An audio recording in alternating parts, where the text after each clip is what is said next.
주를 위한 이곳에 예배하는 자들 중에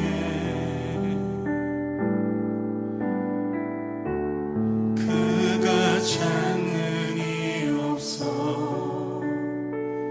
주님께서 슬퍼하시네.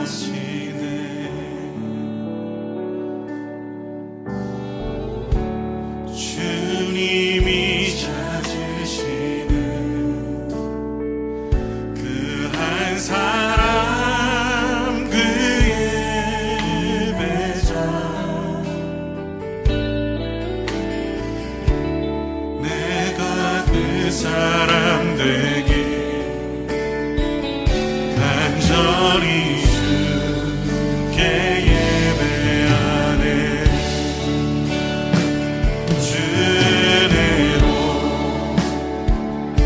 이곳에 서 있네. 주임께 엎드려 절하네. 그 어느 것도 난 필요 없네. 주님만 경배.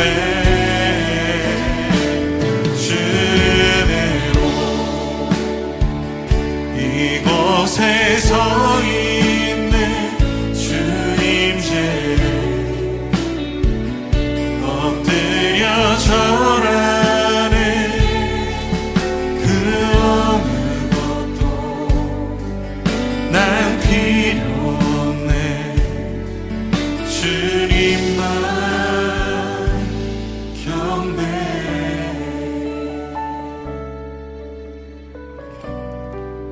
주님, 우리를 이곳으로 인도하셨음을 믿습니다.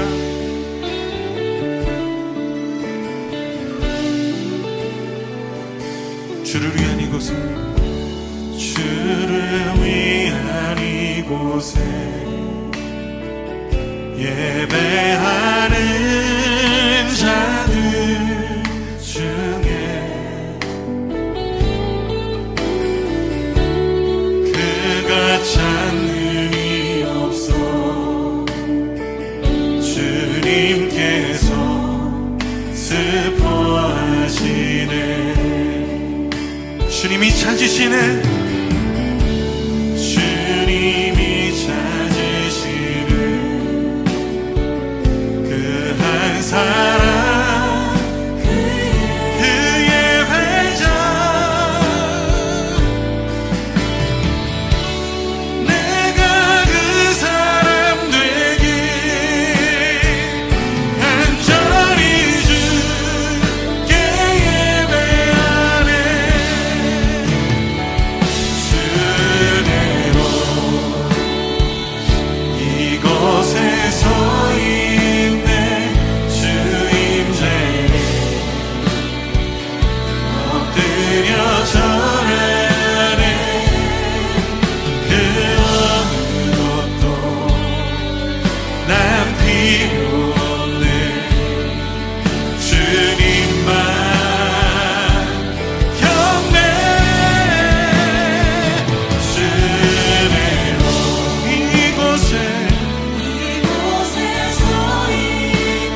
여호와의 궤가 블레셋 사람들의 지방에 있은 지 7달이라. 블레셋 사람들이 제사장들과 복술자들을 불러서 이르되, 우리가 여호와의 궤를 어떻게 할까?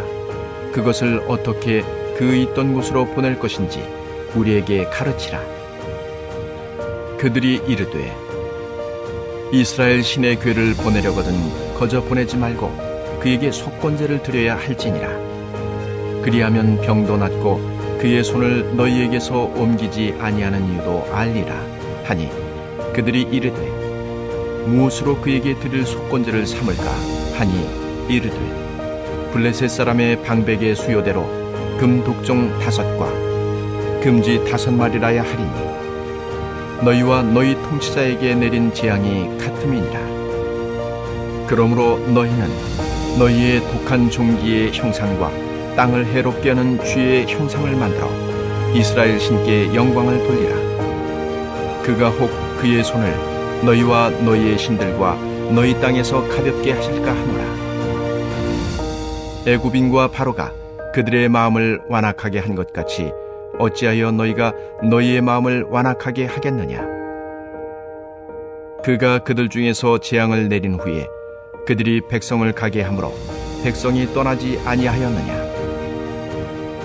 그러므로 새 수레를 하나 만들고 멍에를 메어보지 아니한 젖나는 소 2마리를 끌어다가 소의 수레를 메우고 그 송아지들은 떼어 집으로 돌려보내고 여호와의 궤를 가져다가 수레에 싣고 속건제로 드릴 금으로 만든 물건들은 상자에 담아 궤 곁에 두고 그것을 보내어 가게 하고, 보고 있다가 만일 궤가 그 본 지역길로 올라가서 베세메스로 가면 이 큰 재앙은 그가 우리에게 내린 것이요 그렇지 아니하면 우리를 친 것이 그의 손이 아니요 우연히 당한 것인 줄 알리라 하니라.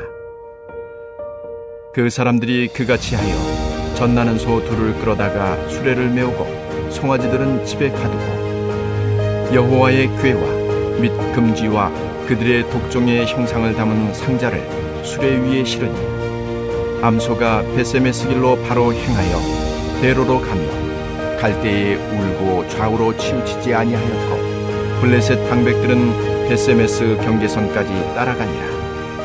사랑하는 여러분, 2023년도 벌써 한 달이 훌쩍 지나가고 2월의 첫날이 되었습니다. 여러분, 1월 한 달 성경 일독을 하면서 말씀의 은혜 가운데 하루하루 사셨겠지요? 아직 성경 일독에 참여하지 않으셨다면 여러분, 오늘부터 성경 일독에 참여하시기를 바랍니다. 그래서 새벽에 말씀으로 여는 하루, 큐티하는 삶을 통해서는 하루하루의 길을 준비하고 수정했다면 저녁에 성경 일독을 통해서는 인생 전체의 길을 준비하고 수정함으로 말씀이 인도하는 삶, 그리스도가 다스리는 삶을 살아가심으로 샬롬의 평강과 구원의 감격이 넘치시기를 주님의 이름으로 축원합니다. 우리는 지난 며칠간의 말씀을 통해 이스라엘이 블레셋과의 전쟁에서 패하고 언약궤를 빼앗긴 이야기를 살펴봤습니다. 이스라엘이 블레셋에게 패하자 이스라엘 장로들이 모여서 패배의 원인을 분석한다는 게 이곳에 여호와의 궤가 없어서 그렇다는 것입니다. 그래서 실로에 있는 언약궤를 가져오게 합니다. 왜냐하면 언약궤는 하나님의 임재를 상징하는 것이니까요. 이에 언약궤만 여기로 가져오면 하나님이 함께 하셔서 승리할 수 있다는 생각이겠죠. 그런데 여러분, 정말 그 언약궤가 여기에 있으면 하나님이 함께 하시고 언약궤가 없으면 하나님이 함께 하지 않는 것일까요? 그럼 지금까지 승리했던 전쟁은 언약궤가 현장에 있어서 승리한 것인가요? 당연히 아니겠죠. 여러분, 이 이야기를 통해 성경은 과연 하나님이 나와 함께 하시는가? 이걸 묻고 있는 게 아니고 나는 하나님을 내 삶의 통치자로 모시고 있는가? 그래서 내 삶의 결정을 하나님이 하시는가? 이걸 묻고 있는 것입니다. 지금 이스라엘이 이 문제에서 틀렸다는 겁니다. 어쨌든 이스라엘은 언약궤가 진영에 오자 군사들은 함성을 지르며 이젠 이겼다라고 안도합니다. 그러나 결과는 이전보다 더 큰 패배를 당하게 됩니다. 그리고 급기야 하나님의 임재를 상징하는 이 언약궤마저 블레셋에 빼앗겨버리는 엄청난 패배를 당합니다. 그런데 여러분, 이번에는 언약궤를 빼앗아간 블레셋의 문제입니다. 그들은 자신들의 신이 여호와를 이겼다라고 그 언약궤를 다곤이라는 우상 신전에 갖다 놓습니다. 그런데 다음날 보니까 다곤 신상이 언약궤 앞에 엎어져 있는 겁니다. 그래서 그걸 다시 세워놨더니 그 다음엔 엎어지다 못해 신상의 머리와 손목이 잘려 있는 겁니다. 그러니까 이제 블레셋 사람들이 겁이 났겠죠. 그래서 그들이 어떻게 합니까? 여호와의 언약궤를 다른 도시로 옮겨보지만 옮기는 곳마다 독종과 전염병으로 사람들이 죽어나가고 난리가 나는 겁니다. 이에 블레셋은 언약궤를 다시 이스라엘로 돌려보내게 되는데 그 이야기가 오늘 6장의 내용입니다. 오늘 본문 1절에 보면 여호와의 궤가 블레셋 사람들의 지방에 있은 지 7달이 지났다라고 합니다. 옮기는 도시마다 난리가 나니까 지방에, 그러니까 그냥 빈들에 방치한 지 7달이 지났다는 겁니다. 참으로 어리석은 사람들 아닙니까? 사실 어떻게 말하면 다곤이라는 가짜 신을 믿던 블레셋 사람들이 여호와 하나님이라는 이 땅을 통치하시는 진짜 신을 만난 것 아닙니까? 여러분도 세상이 제일인 줄 알고 살다가 처음 하나님을 만난 날이 있죠. 처음 십자가의 은혜와 사랑을 체험한 날이 있죠. 그때 어떠셨습니까? 세상의 모진 풍랑 속에서도 감사하고 기뻐하며 뭐든지 할 수 있을 것 같은 소망이 생기지 않았습니까? 그래서 세상의 돈, 인맥, 성공을 쫓아 살던 인생에서 날 창조하신 하나님, 만물을 주관하시는 하나님만 의지하고 나를 구원하신 하나님께 예배하며 하나님의 사랑과 은혜를 누리며 살게 되었잖아요. 그런데 지금 블레셋 사람들은 어떻게 했습니까? 하나님을 만나게 된 것이 얼마나 큰 축복인지도 모르고 그 하나님을 외면하고 배척하고 이스라엘로 돌려보냈다라는 겁니다. 그야말로 복을 발로 차버린 거죠. 여러분, 어떻게 말하자면 지금 블레셋은 고난 중에 있는 거예요. 그런데 그 고난을 통해 만왕의 왕 되신 하나님께서 날 찾아오신 겁니다. 그러면 당연히 가짜신 그 다곤을 버리고 하나님을 의지해야죠. 그런데 그들은 하나님을 외면하고 오히려 배척한 겁니다. 가장 어리석은 인생이죠. 그런데 여러분, 지금 여러분도 그러고 계신 것 아닙니까? 사랑하는 여러분, 지금 여러분에게 어려움이 있습니까? 여러분 사업이 어려워졌습니까? 건강에 문제가 생겼습니까? 여러분의 힘으로는 감당하기 힘든 풍랑이 불어오고 있습니까? 삶에 아픔과 눈물이 있습니까?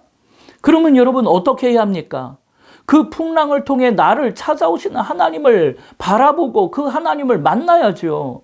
그래서 만물을 다스리시고 통치하시는 그 문제보다 더 크고 놀라우신 하나님께 모든 무거운 짐을 내어 맡기시기를 바랍니다. 그러면 그때서부터 소망의 삶이 시작되는 것입니다.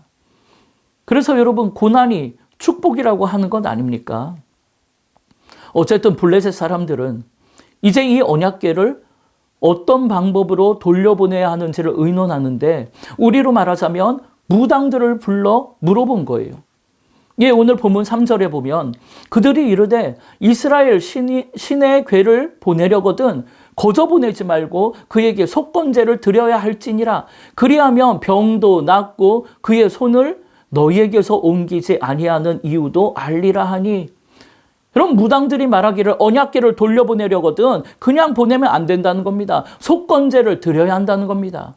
역시 귀신들이 귀신같이 알아내는 거죠.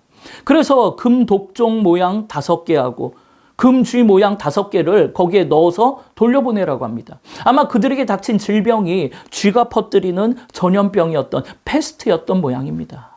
그리고 온몸에 악창이 나는 무서운 독종도 함께 발생했던 모양이에요. 그래서 이를 금 형상으로 만들어가지고 속건제용으로 보내기로 한 것입니다. 그런데 그 의도가 병이 낫고자, 이 일이 어떻게 일어난 것인지 알고자 함이라는 겁니다. 그럼 여러분, 이런 의도를 가지고, 다시 말해 병이 낫기 위해서, 그리고 이런 일이 어떻게 일어난 것인지 알기 위해 속건제를 드린다?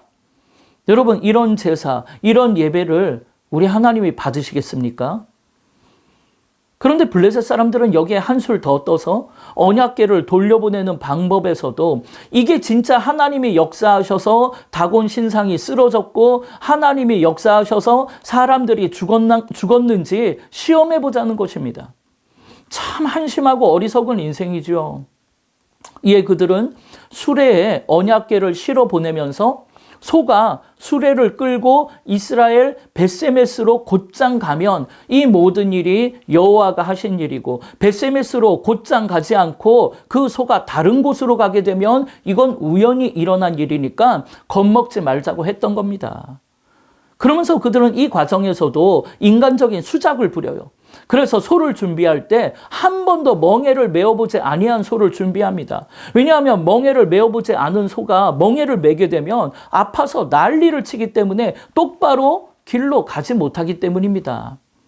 그런데 그런 소를 준비할 때도 새끼 송아지를 젖먹이는 어미소로 준비한 겁니다.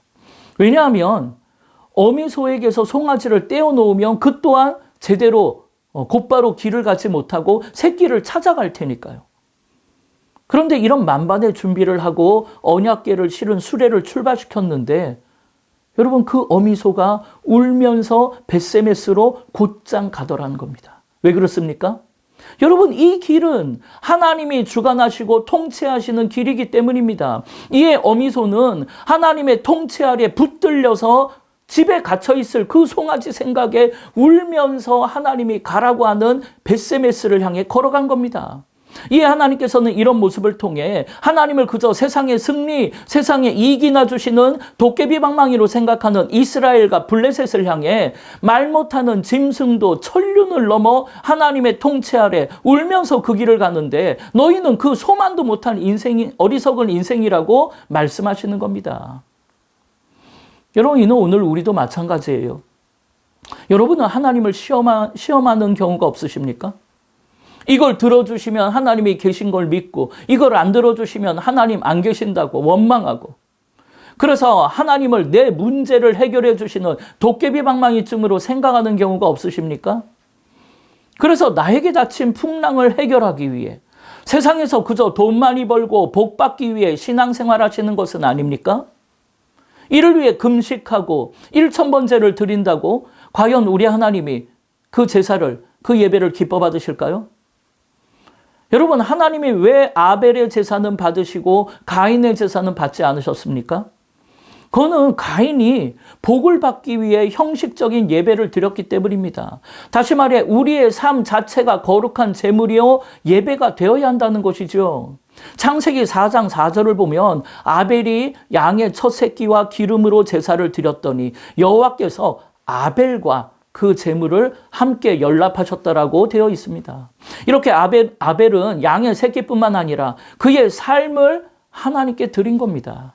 그런데 창세기 4장 5절에 보면 하나님께서는 가인의 제물만 받지 않으신 게 아니라 그 제물과 함께 가인도 받지 않으셨다라고 성경은 증언하고 있습니다. 왜냐하면 그 당시 가인은 세상 죄악에 물들어 사는 인생이었기 때문입니다.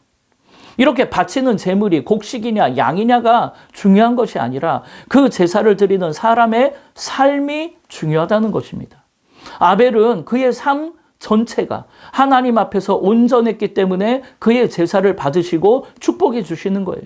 따라서 오늘 우리도 주일날 예배를 드렸냐보다 지난 한 주간의 삶을 내가 어떻게 살았느냐가 중요하다는 것입니다.